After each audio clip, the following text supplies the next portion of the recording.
the avatar is important, but I feel like it really comes down to who they are, meaning their family type, or are they a couple, or do they have kids, and if so, what are the ages of the kids? After that, you don't really need to know all the psychographics and the demographics. You don't really need to know how much they make. There's that whole marketing side. What really matters is what are their expectations.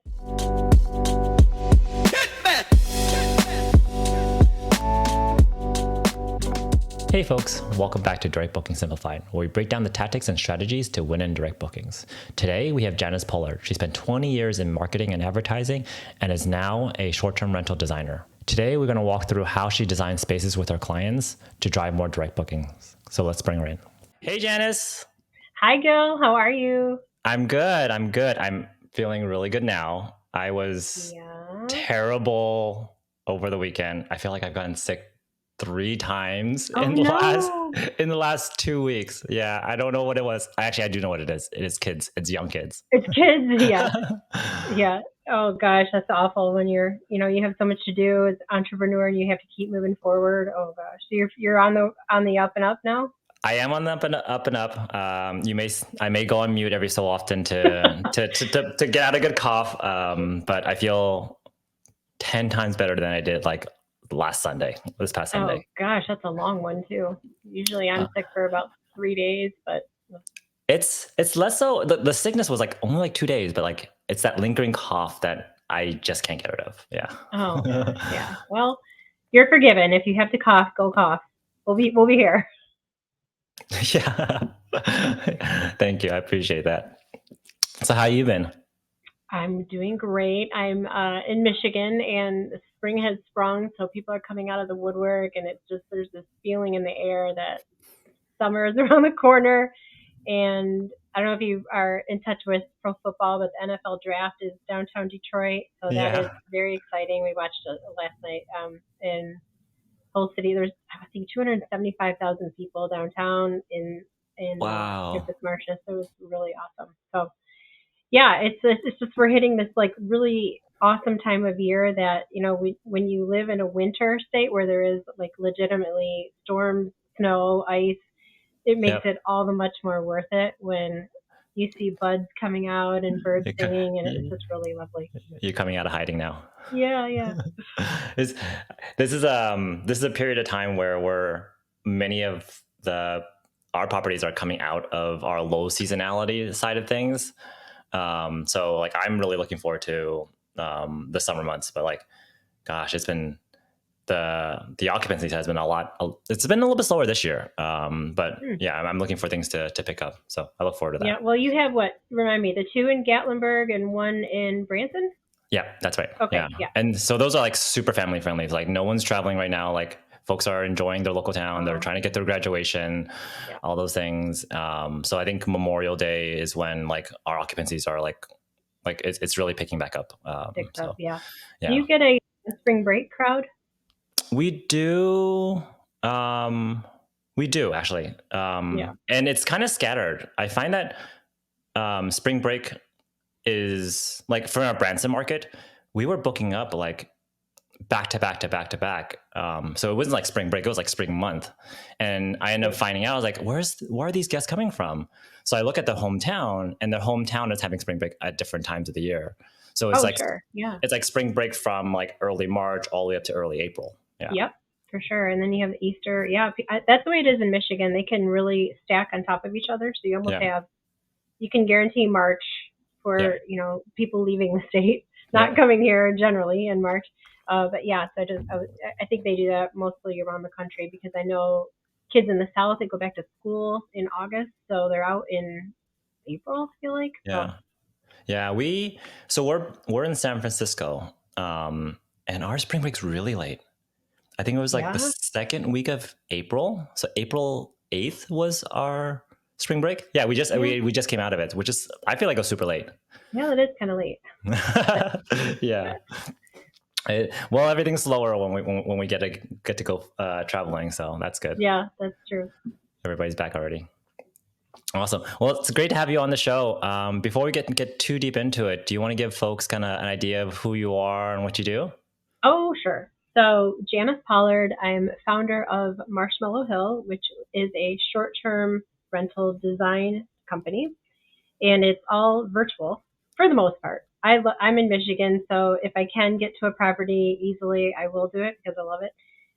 But most of the work we do is virtual, and so from all the furniture selection, the room layout, the measurements, the shopping, the selections, the mood board, Yep. all of that upfront work is done virtually, and we hand it off to the client for them to implement on their own timeline and with their own team. I also aspire to have my own short-term rental, and I'm on Zillow when I'm not with people. I'm basically on Zillow all the time, looking for something that is in Michigan because I want to be able to use it as well. So I have a little addiction to my phone in that way. But I also spent 20 years in marketing, advertising, branding, communications, PR, both on the agency side and as a client and as a leader of director. I was a director of marketing. I've been a copywriter. So I've kind of run the gamut of all these different brand experiences and marketing techniques and communication channels.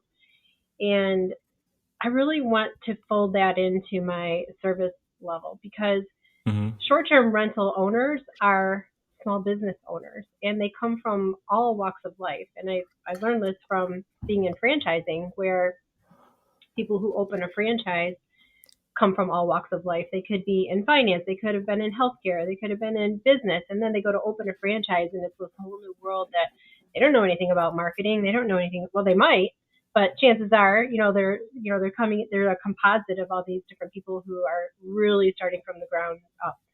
And so I thought just recently, could I fold that in and help small business owners and short-term rental owners be successful in creating a direct booking site or creating a logo or defining their brand? So that's the track I'm on, and I just feel like I'm in a zone.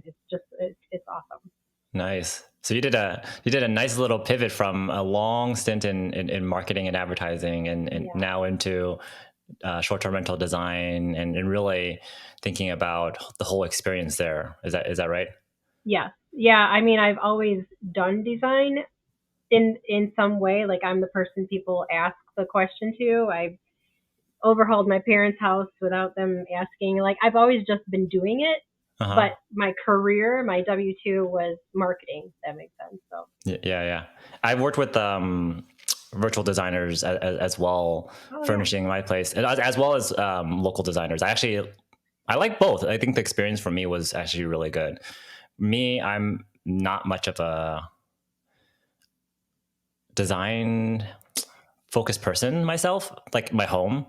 I think that the things that we have around our house are not bad, but putting it together for different guests and really having everything come together, I'm so happy that I've hired someone else to help me in that process. And I never thought that having a virtual designer was going to be something that would give me the same amount of impact of having someone else like that was there, has seen the place, and is like furnishing it from end to end. But for me, virtual designers actually worked out pretty well. Well, if you're not on site, you're in California. So how did you end up implementing the virtual design work? So when we bought our second cabin, I got a referral for a virtual designer, and I gave her the floor plans. I gave her all the listing pictures. We walked through kind of who our ideal guest avatar is, what type of designs do I like.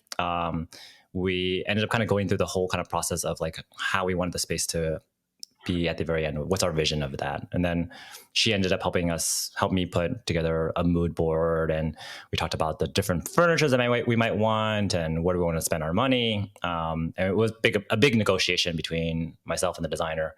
And at the end, like she put together a long list of hundreds and hundreds of items that we had to get. Of course, but it worked out. Like we ended up swapping out different pieces, but to me, it was a good experience. And it was fast. We ended up doing it really, really quickly. Yeah, it can be because on our end, we have systems and processes, so it streamlines it up front. What could happen on the back end when it as a client ships things, the delays in shipping or as you open boxes and realize something's damaged and something's got to go back and you have to negotiate that whole timeline with the vendor. Those are times when things get tricky. But on the design side, it's so efficient and Yep. with systems, and that makes it cost efficient because I'm sure you'll know this on the full-time in-person interior design is expensive because they're worth their weight in gold. They Yep. do so much work that actually they don't even get paid for because it wasn't in the contract and something happened and you just got to keep moving forward. So they're 100% worth it. But the idea is when you have this done virtually, digitally, it can just shorten timelines and shorten really be done well on a budget. Yeah, you mentioned something that kind of interesting. The hardest part of the whole process is not the design part. It's getting everything all there, getting it all there, and getting it all staged. Especially if you try to limit your downtime. So, like, we ended up purchasing that specific property right in the start of summer. And I made the mistake the first time where I shut down the first few weeks of summer. Actually, it was the tail end of summer, so that we can do furnishing. That was a mistake. I wouldn't do that. I wouldn't advise doing that. If you can launch with what you have, launch with what you have. If it's in the peak season. So the second time around, we ended up launching with what we had. My wife and I and our kids, we flew out there and we stayed there ourselves and we did like a light updates. So anything that a guest touch, anything that they sit on and sleep on, we would replace. So like the mattress and so on. We didn't replace the sofa, but like the mattresses, all the linens, all the towels, all the kitchen stuff, like we all replaced those and we got everything as much possibly locally. And then we just launched. And then we did our furnishings in September when it's really slow for us.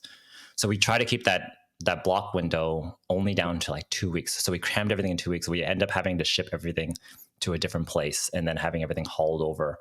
So that's how we were able to like limit our downtime. But it gives you a chance to like experience it as a guest too. Like you're living in it, you're sitting on it, you're like, what is my experience and where can it be improved? Right? There's a lot of benefit to being on site. Yeah. Living in there, right when we got it was a good idea. Like we ended up putting a TV in the pool area because we wanted to be able to watch TV ourselves there. So like we were able to live into it and really, I guess, be our ideal guest avatar ourselves. Yeah, that's awesome. Keep the parents happy, right? Yeah. So what's been like the transition for you from that marketing into design? Oh, you know what? It's not that different. You would think it's totally different. For me, okay, so coming from a marketing world, brands, we worked with huge world-class global brands like Coca-Cola and Starbucks and Samsung and Kraft and Johnson & Johnson. Like I've had a backstage pass to all the ways that they're trying to engage their consumers. And I realize that, every brand, every communicator has an audience. So in marketing world, it's target audience. In short-term design world, it's guest avatar. I mean, those are the same thing. You want to know who you're speaking to so you can best meet their needs and be the chosen brand or the short-term rental of choice. So when you start doing kind of like this apples to apples comparison of the two worlds, they're not really that different. You learn because you're iterating over time, you're trying new things, you are testing. That happens a lot in marketing. And I find like the interesting thing about having a longer marketing career, and I'm only 23, so how is that possible? I'm kidding. But, having that hindsight of when I first started out, things were not digital at all. I mean, marketing-wise, advertising-wise. So when you think about newspaper, radio, billboard, TV, you had Nielsen ratings in somebody's home. Like you'd have to volunteer to have a Nielsen box in your home. And the media company would get that data and find out what you were watching. Newspaper and magazine had subscribers, so they could say, oh, we have 30,000 subscribers in your demographic, and we hope they saw your ad. Good luck.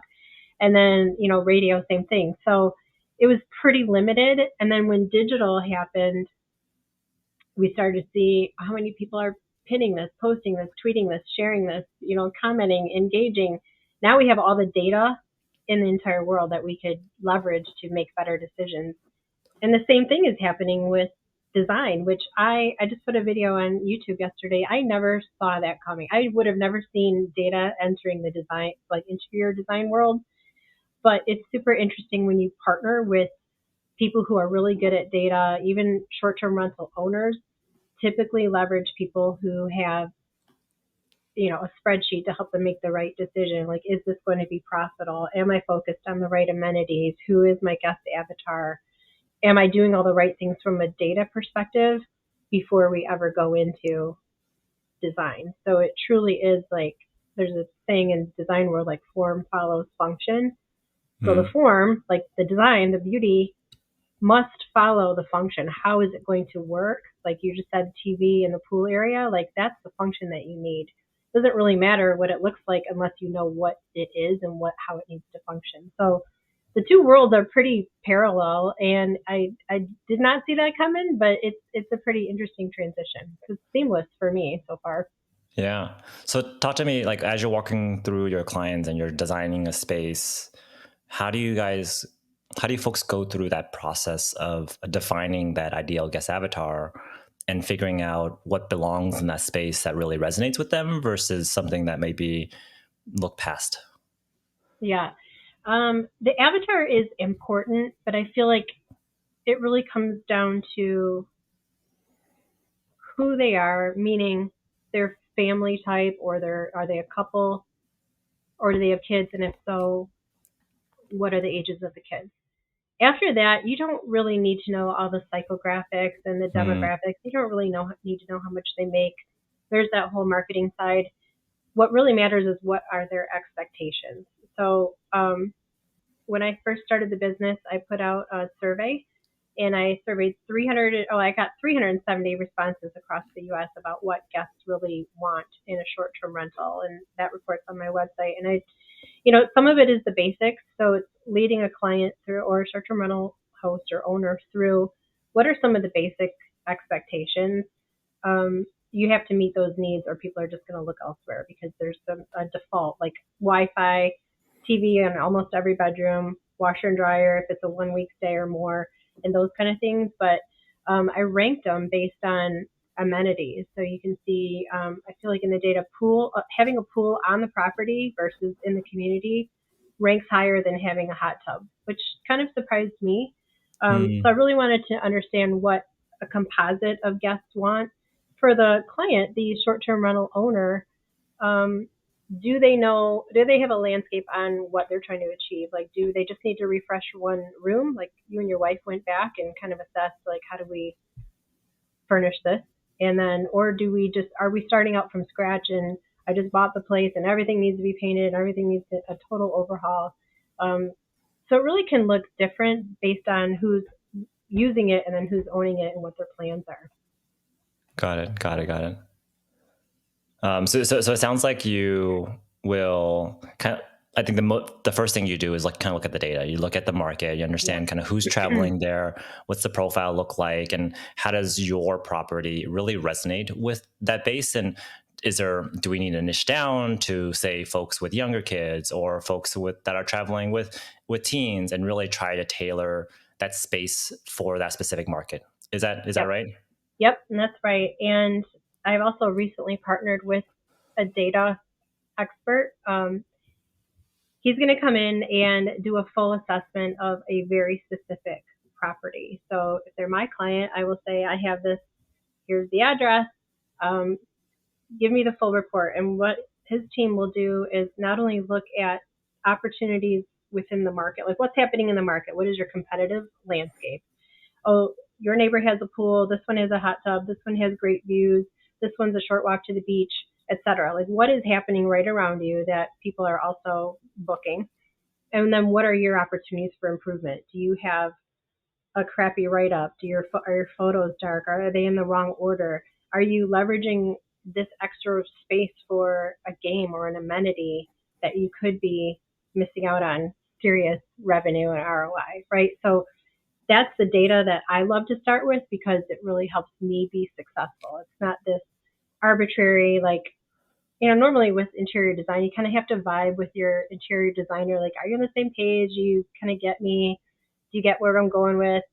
After that, it's fairly subjective. But when you start with hardcore data, it's super easy to be successful because you already know what's working in that particular market and what people they're voting with their dollars. They're going to choose the one with the pool in the community or hot tub or Wi-Fi if you don't have that. Yeah. One method that folks use is the enemy method that Luke coined from Short Term Shop. And it's really around like going on Airbnb, putting it in incognito mode, and kind of look in your area and look at your neighbors and see what their daily rates are, see how much they're getting, and that's how Luke suggests kind of pricing against your competitors and seeing kind of how competitive you are. But I can see that really playing out also in the design space where you're zooming into your area, you're looking at folks that have 50 or more reviews and just really seeing how they're priced at, but also how they're then designing their space. What amenities are they putting in there? What's the quality of the pictures? And really using that to help you in that early phase of the design process, not just when you're trying to do revenue management after you're launched. Right. And the funny thing is design and branding are emotional.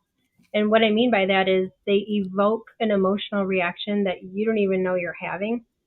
Even if apples to apples, everything is the same. You have a condo on 30A and it's in the same complex.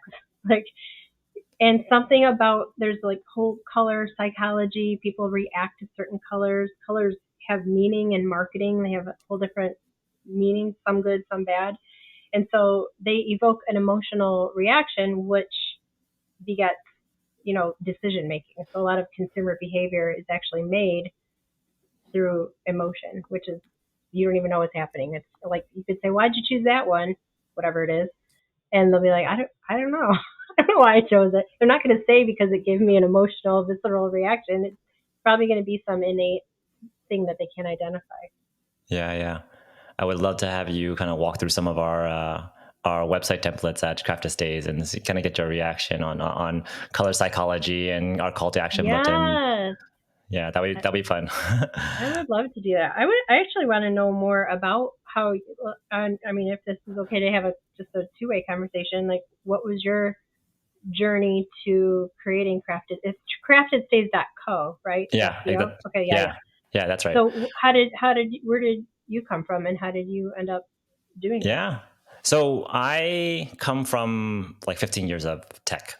So I've been in the tech industry for a long while, and I've been also in e-commerce for the last 6 years, and have built many technologies. Almost every listener, I bet, have used some technology that I built in the past, whether or not that's technology in your Samsung TV, or even like some of the brands that you talked about earlier, those top IR companies. I was at a company called Narvar that did the post-purchase experience for them. So the emails that you got when you placed an order and it says your delivery's on its way. So like Nordstrom, right? Nordstrom was a big customer of Narvar. Yeah. Yep, so if you did Nordstrom's, Sephora, Home Depot, Saks, all of them use Narvar. So I built I rebuilt the entire tracking infrastructure when I was there. And then more recently, I've been working with Shopify. So for the last 4 years, I've been working with Shopify on a lot of shipping technology. And I reflected back on how Shopify was able to enable anyone to build an e-commerce company from scratch. If they had the passion, they had the product, they're able to manufacture it, and they wanted to build their e-commerce store, they can do that. And you can pretty much do it. You can spin up a Shopify store pretty much the same day.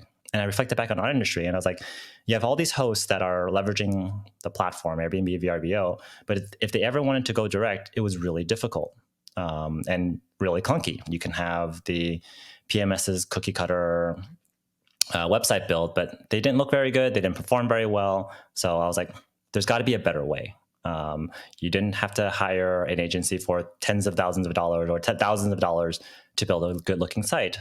And I put together a proof of concept. I coded it myself in the very beginning, and I started shopping around with other hosts, and it actually turned out really well. I got really good feedback out of it. And so I ended up leaving my W-2 job and ended up pursuing it full time. And it's been really good. I've gotten to help a lot of hosts get into direct bookings, really help them build a really beautiful site, and starting to see that engine turning and having them getting direct bookings and having them build that engine over time has been very rewarding for me. So now kind of I'm in that process of just trying to help more and more hosts out there as much as possible. So not only are we building the product, but like part of that, this podcast is really to help educate other hosts, because it's not just about that landing page, that site that you have on there, but the strategies, the tactics, the things you think about to drive more traffic in there. So it's been good. And I've gotten to work with a lot of the PMSs as well too. So a lot of different industry players, and it's been a wild ride. Yeah. It's exhausting, but yeah. Oh gosh, I know. And doing everything yourself is exhausting, but I feel like when we originally met, you had made a point that some of the standard website development software like a Wix isn't that search friendly, and so your mission was to change that. Is that true? Yeah. So like when you build a Wix in like Squarespace, like they're built on WYSIWYG creators there. So there's not a lot of structure. So the site creator doesn't know what the intentions of that site is, what you're trying to elevate in there, how you want to show things. So it's really hard for them to be like really SEO optimized. Whereas from us, all of our sites are all built towards conversion. All of our sites are really built towards getting people to book. So it allows us to create the right workflows, allows us to really put in the right meta tags in there, really optimize the entire page, both on the front end from the customer experience side, but also on the back end for crawlability and SEO. So we get to really dabble in both of those and really create a really well-performing site. So it's good. Yeah. I mean, that is really important. Yeah, I feel like you and I should be having weekly meetings. There's so much overlap. Like the whole point is helping people do it well and do it successfully. And there's so much opportunity to learn, from both technology background, marketing background, and really help somebody come out of the gate being successful at it. Because if they're not successful, they're not going to do it, right? Yeah, I mean, not everybody has to start from scratch. That's the thing, and not everybody has to learn from scratch. And coming from the technology world, like many industries have done things like this. The biggest example is e-commerce. Like no one builds a site from scratch. Not anymore. There used to be WooCommerce, but like WooCommerce is barely used now whatsoever. Like WooCommerce is built on basically WordPress, and there's just so many platforms out there because it's the same thing over and over again. You can style it how you want, but the back end performance of it all is already optimized, and you don't really need to recreate the wheel. So we try to really lower that barrier of entry. Yeah, that sounds. I mean, it's like one of those things you hear somebody innovating, and you're like, oh, now everything's been thought of. Okay, it's a gap, and somebody's solving a consumer problem. It's amazing. I mean, I think about like the hotel industry. I think of like the hotel industry and how their direct booking sites perform and how tracking that they have and all the tactics that they have, all the tools that they have. If you visit a Hilton website, more likely you'll see ads for it. They'll know which type of properties that you looked at, and they'll make sure that they'll try to get you back in there to book again. Right. Yeah. And retargeting. Mm-hmm. Yeah, retargeting, but also like the data that kind of goes behind it. And I want to be able to enable smaller hosts to be able to do something similar, to understand where the traffic is coming. Is it coming from their social? Is it coming from their paid ads? And really leverage all that information so that they can run more effective campaigns. Right. Yeah, that's the whole point of data, right? You might think you just need a website, but you're going to quickly, as a small business owner, short-term rental owner, you're going to quickly become a data analyst, because if you don't, you're not going to learn anything, glean insights, and be able to pivot where needed. I mean, data is becoming, or it already is, central to pretty much everybody's career. Like, Yes. to innovate, to do well, to be successful, you're going to need to know how to analyze data. Yeah, I mean, kind of going back to like what we were talking about earlier, you mentioned in the very early days, we had TV. And the only way that you're able to get data on who was watching what and what ads were being served is to put that Nielsen box inside someone's home. Right. And that was the only way that you got feedback. And otherwise, people are running like advertising campaigns for thousands, tens of thousands, if not more, on running advertising campaigns, and they don't know which ones are resonating. Right. Yeah.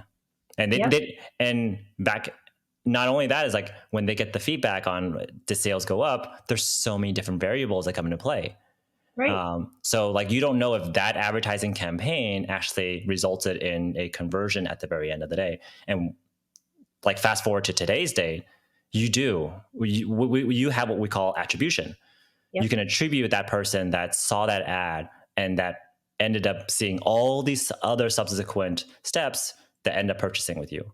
And so the next time you're running a campaign, you can actually design a campaign using all that data and really optimize for that so that you're not having basically a leaky bucket or spilling advertising budget on things that just don't work. Right. Yeah. And what's happening with LinkedIn, Facebook, Google ads, they want you to set up multiple formats of your ad. They want multiple versions in one campaign so they can decide how to place it, and you get attribution based on that. So yes, if you're on a certain website and you only have a space for a banner at the bottom or a small amount of real estate that's horizontal, give us some assets that we can work with. Even though it's one ad, maybe you have a horizontal photo that you can upload. Maybe it's a vertical side panel, but it helps those platforms be more successful, and then you can track it and see which one is being served up and being the most effective, so you can kind of pull back on what's not. Yeah. But yeah, attribution is huge. I feel like we're just lucky to live in this digital age where even though we have TV and cable and there's a lot better metrics around who's watching what shows, most marketers, I would say any huge global brand is multi-channel. They're on TV, on print, on Facebook, on Instagram. Like they are multi-channel. They're omni-channel because you don't know where you're going to hit your next customer. So if you have the budget to be everywhere, it's in your best interest to do so. Yeah. Given just how much complexity there is and all the different things that you can think about in terms of like branding your whole property management, all your properties, how you do advertising, how you do organic. Do you think that small hosts that may have only a handful of properties can be successful in that whole process? Oh my gosh, yes. I feel like when people who are not familiar with the space hear branding, you could hear brand strategy, brand affinity, brand loyalty, brand measurement, and just feel like, oh, that's not what I get into at all. But if we simplify it for a small business owner, branding can just be down to the essentials. Like we talked about the guest avatar, knowing them and what their expectations are, but knowing you, like, are you the brand? Is your place the brand? Do you have a brand umbrella with multiple properties? And then I always think about it like I had a journalism class in my advertising curriculum, and I thought it was super interesting because every news story has who, what, when, where, why, and how. So, and those come in different orders on the news. But if you watch 6 o'clock news, you will hear a who, you will hear a what, when, where, why, how. And based on whatever's happening, those might be about the who, it might be about the why or the where.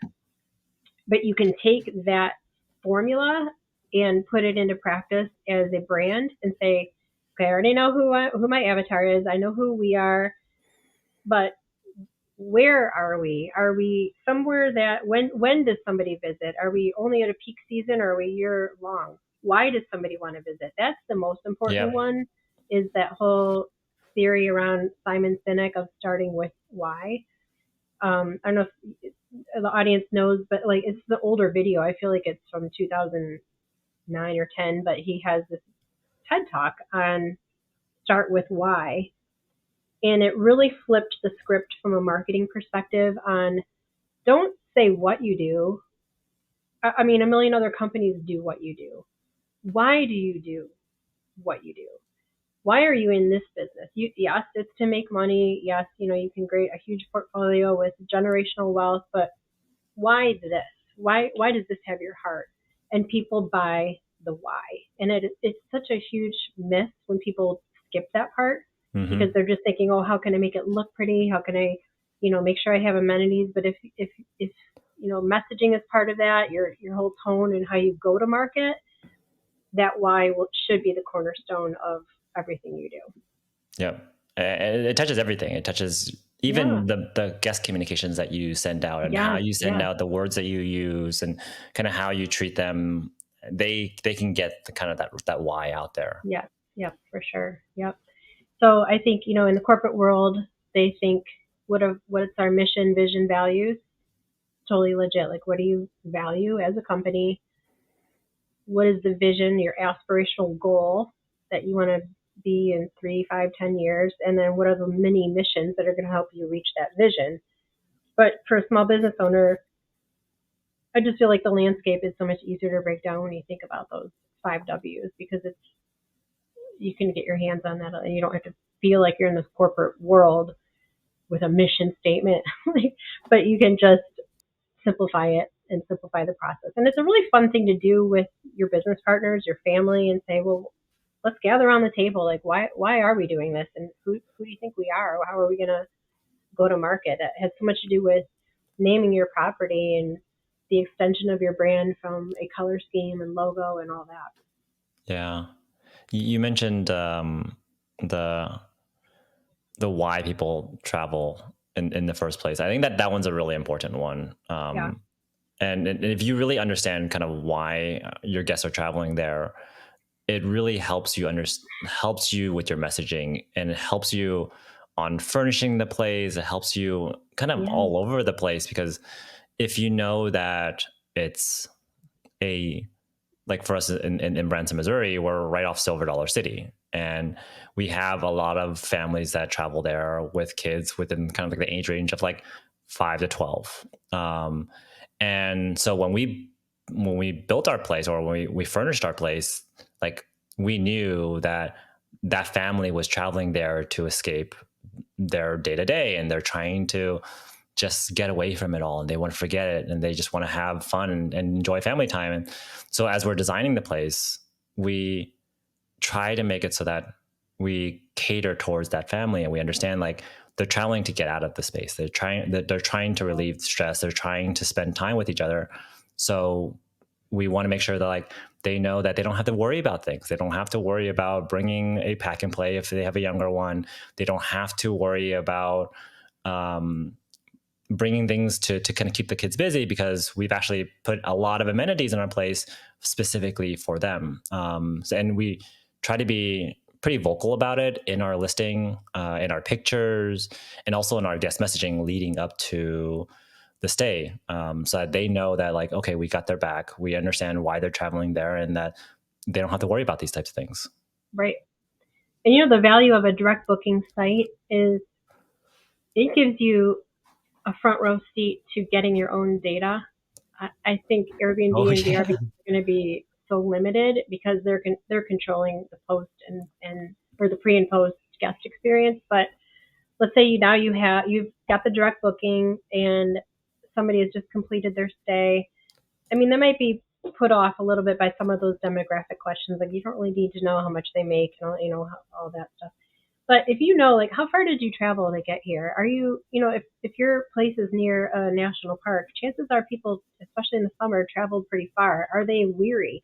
Do you need to take care of them, with a little more TLC, like gift basket or soft robes? And, did they fly from Europe? I mean, once you start gathering that data, you will have your own composite of your guest avatar that you can refine over time, gets better as you go.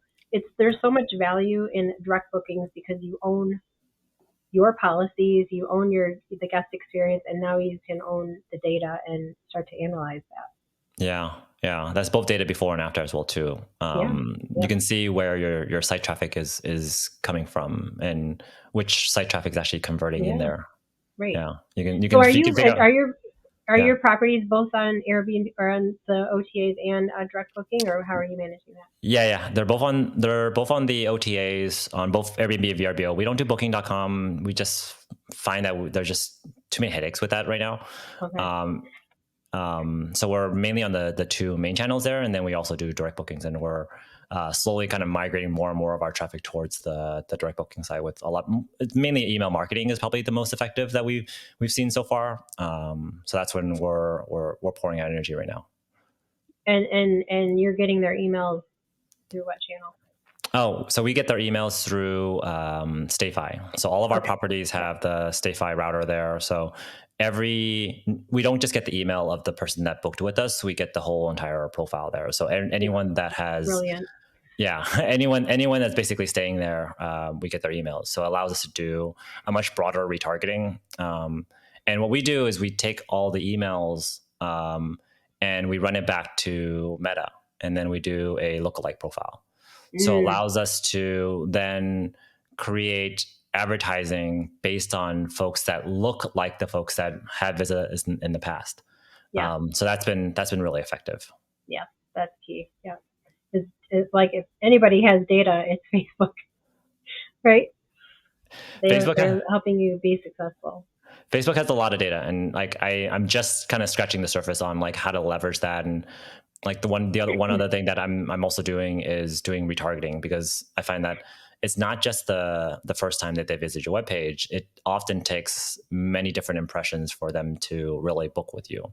Oh, absolutely. It can be a lot. Depending on the brand, it can be a lot. Yeah. So really retargeting them so that when they might not be ready the first time they look, they may need to come back and see and talk to the family. But what we want to do is for them not to forget about us, and for us to be able to surface back up to them and be top of mind. Yeah, that's huge.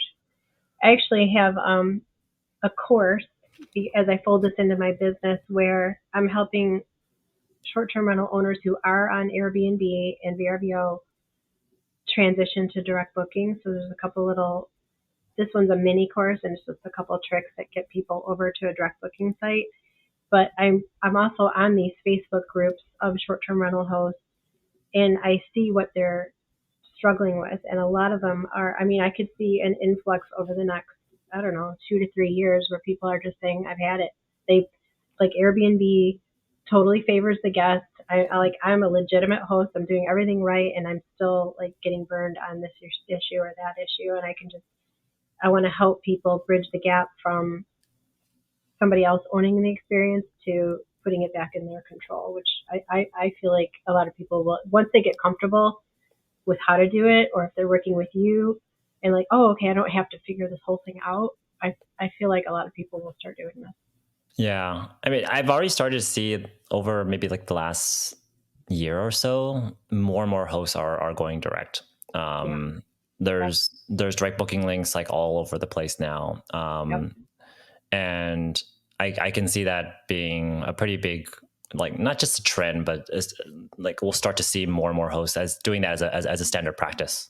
I think so too. Yeah. And it's not like it's easier. You're still going to need to advertise. You're going to still have to pull all the levers and figure some things out. But I feel like the more you can control your own destiny, that's going to be a win for a short-term rental owner. Yeah. Like I think about like each stay of mine, I'm giving probably a couple $100 to Airbnb. Yep. That is money that I could be spending on advertising dollars. Yep. And I bet that if I spend that same amount of $200-300 on advertising dollars, it's going to go way farther than that's one single booking. Right. It's not to say they don't have value. They're providing protection and policies and that kind of thing, and screening with reviews. But so there is value there. They're a business and they need to make money. But I just feel like as you start to learn the game, learn the business, we're going to see more and more people wanting to have more direct influence over it. Yeah, I think that like Airbnb is not going to go away, and it's not. It's going to continue to thrive. And for hosts that are in that first year, Airbnb VRBO is 100% necessary, because there's no way that you can launch on direct and be able to sustain enough revenues to cover even your mortgage, like not the first year. You need Airbnb and VRBO to really start that engine, to identify your ideal guest avatar and identify who you're going to be running your advertising campaigns against, start collecting those emails for past guests. But over time, like, my hope is that people have the ability to go independent. Right. And think about that post guest experience where you're not only saying, how well did we do? What could we improve? And that's private between you and your guest. Like, okay, I can improve that. That's really good feedback, but not the whole world doesn't need to know about it. And then also ask some of those survey questions. Like SurveyMonkey is super easy to use. You can create a quick form that just says, by the way, I'd love to learn more about you, and ask whatever key questions are going to help you run your business better for the next guest as you build that composite. How many people did you travel with? Or, do you prefer to travel with pets? Like, should I consider, not in these words, but should you consider being pet friendly? Or did you end up using the beach, the pool? Like, tell me what actually happened so I can better provide an experience next time. Yeah. So what are some of the resources that you have for our guests? You mentioned that you have like courses. Are there workbooks that you have? What are some of the things that like our listeners can really take away and kind of learn from your experiences being in marketing and advertising? Oh my gosh, yeah. So just because believe me, Gil, I never thought I'd be a data person. You can ask my husband. I'm not a numbers person. I've always been rooted in words, concepts, creative. But it's changed the game so much for me that, like we were talking about earlier, with insights and insights driving action and helping people be more successful. So when I started the business, I set out with a survey so that I could see what guests really want out of their short-term rental. That's available on my website, and it's a free report. But it's just 7 key questions on what are your expectations? How often should I be communicating with a guest, if at all? What bugs you about online listings? Do you have any pet peeves? So we kind of went through 7 key things, like what happens when you travel with groups? What do you expect when you have a kid-friendly? What are the top key kid-friendly amenities that you expect? So some of those questions that help an owner be successful, that's on my website. And then I have a course on the branding side, because I want people to be able to DIY it. I don't want them to spend thousands with a marketing agency, because it's just not necessary. Mm-hmm. So in that, my thought was, how do I simplify this brand landscape and have people, like, super quick walk away with how to name their property, coming up with a color scheme that works on their direct booking site, and how to DIY a logo. Nice. And then the bonus would be making that transition from Airbnb, or not even a transition, but let's say you just want to supplement it. Like you were saying, you need at least a year or two on the platform to drive an audience, or to get going. But if they want to supplement it with a direct booking site, or eventually transition to a direct booking site, using promotional items to do that is a key trick. So yes. I want to be an educator, not just a designer, and I come in and do the whole peanuts thing with the Christmas tree. Like, I don't want to just come in and fluff it and then like move on. I want to arm people with resources to really be successful in their business. Nice. I will make sure to include all those links. There's probably a handful. Also, I'll ask you for those, and I'll include those in the show notes. Sure. To kind of wrap things up, I normally end with 2 questions here. One's a mindset question, and one's kind of a big takeaway question. So first off, with the mindset question, what's one mindset advice that you would give to someone that is trying something completely new? Probably a couple things. There's this saying called "Don't boil the ocean." You're never going to be able to do it. So start small. Take one micro step forward, and it could be the smallest thing. Like, let's say you're learning a software that intimidates you. What would happen if you just created a logon and that's the only thing you did that day? What happens is that gets you into motion. It's like, okay, that small micro step, creating a login, creating a profile, wasn't that Like, I can handle that. Can I handle the next thing? Can I handle the next? Can I do a demo? Can I take a tutorial? Can I watch a YouTube video? Those micro moments they all add up. And once you get into motion, you just find yourself going, hey, look, I'm farther along than I realized I could be. And look where I was a year ago. And all of a sudden, it's cumulative. And then the other thing, when trying something new is, I think, like you and I were talking about being entrepreneurs, doing it all yourself, but can you find a tribe? Can you find a squad? And what I recommend is no more than 5 people, and make it mandatory to meet, at least monthly, and say, okay, does everybody in this tribe bring something different to the table? Like, you're in marketing, you're tech, you're finance, your business. Like, I want people in this space who bring something that I haven't thought of, because it's going to help me do my business better. And the reason I say no more than 5 is because you want people to be able to speak up. I feel like, if you're at a big party, you kind of make you rounds and you talk to, like, have these little conversations, but you really want something to be meaty and have everybody be able to get some takeaways from it. So those are a couple of things that come to mind, just because I think starting anything new can be a little intimidating and might make you procrastinate a little bit, right? Yeah. You're right on absolutely the second part. Like, when I started to build out my team out, and now we have a pretty sizable amount of team members there, it's really helped me because I'm accountable to other folks that are dependent on me. On top of that, we've ended up joining a bunch of accelerators as well too that helped fueled us. They're giving us mentorship. And there's a lot of peers in that where we get to share stories, and we meet on a weekly basis every Wednesday without fail. And we talk about what are our wins of this week, what are our challenges, and we get to feed off of each other and really try to help each other out. So I 100% agree with, like, if you're starting something new, work with a tribe, work with folks that you can lean on. If it's in a space where you get to bring your tribe is like other mentors, other folks that are in it with different skill sets, that helps a lot because you get to lean on each other's strengths, like you say. Yeah. And I love that you said you make it, well, you said without fail, but that's the one easy thing to let it slide. Like, oh, I got that monthly thing. I have so much to do.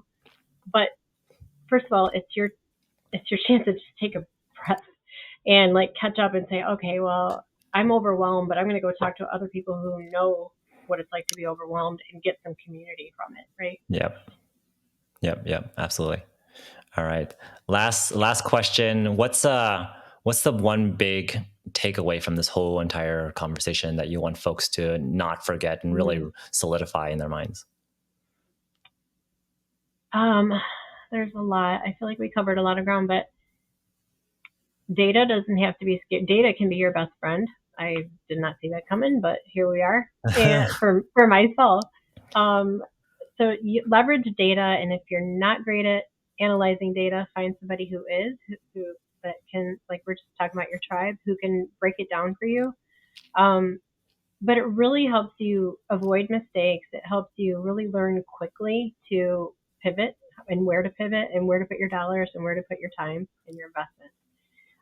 So that's probably the biggest takeaway. Partnering with people and leveraging data are really going to help move the needle much quicker than in times past. That's awesome. Especially coming from someone usually in like a company, the design side of things is like farther away from the data. So hearing that from a design person is actually pretty good. I know. And it's so exciting that I could cry. Like, it's just changing everything because it's not subjective anymore. I mean, the selections might be subjective. You might say, I don't like rattan furniture, or I don't like velvet, or whatever. That doesn't matter. If you start with amenities and your competition and what's happening in your market, what people are gravitating to, you're already going to be way more successful than you were a year ago. So that it gives me pride to say that I can help somebody really be successful leveraging core data. Nice. Very nice. Awesome. Janice, it was really good to have you on the show and really bring your outside perspective, and really tap into all the things that you've learned throughout your career, but also some of the things that you've already started to get into with design and how to bring that back in there. So I really appreciate you bringing in that perspective. Well, I thought it was a rich conversation with you, Gil, and I'm happy to come back anytime. So I hope we stay in touch. Absolutely. Thank you. Bye. Thank you. Bye.